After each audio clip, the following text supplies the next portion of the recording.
Charlie Coul is a hacker extraordinaire, hardware, software, intel, data dropping, whatever you need, I can get it.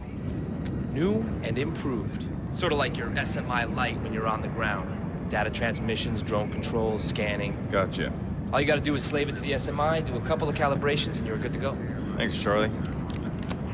He's the most inexperienced when it comes to high stakes, life or death situations. It's a steep learning curve being on this plane with Briggs and Grimm and, of course, Sam Fisher. Who is Andre Coben? Andre Coben pretended to kill my daughter to give someone leverage over me.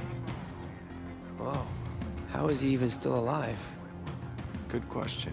When you've got, this mix of the characters you mentioned, Sam, Grimm, and Briggs, and then you've got this kind of tech expert guy. Mm-hmm. How does that, how does your role get into that? How do you fit amongst the dynamic? Well, there's a lot of animosity between Grimm and I, and we are familiar with each other from the get-go in this game. And I think, Grimm is a very by-the-book practitioner, and Charlie is more willing to bend the rules of law, which is, I think, where he sees eye to eye with Sam, because Sam's, in his own way, will do it his own way. And it's good. From the beginning, Sam's on Charlie's team. As much as there's a lot of jokes at his expense, and he's sort of the run to the litter on the team, he's invaluable. Charlie, rustle us up some transport, would you? Something that blends, panel van. You got it. So talk to me a little bit about the experience of doing something like this. I mean, you're in a video game, but this is obviously very cinematic. Talk to me about how performance capture is working for you.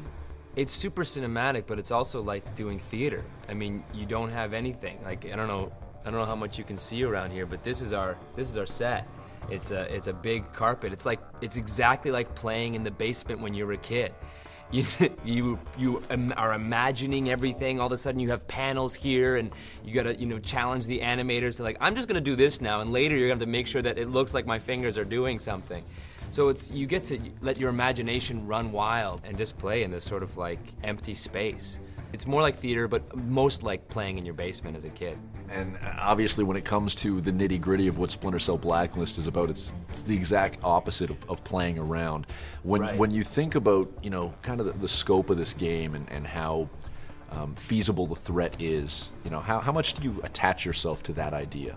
Again, not getting into details, but people are dying, and especially for my character who's not used to that, I find I can identify with that. You're around all these people going, oh yeah, someone else has just been killed, all right, we need to move on, we need to do this tactical operation needs to happen, and it's like, whoa, hang on a second, someone's just died, and you kind of want to, take a moment and sort of process that, but there isn't, it's that's part and parcel of these sort of situations.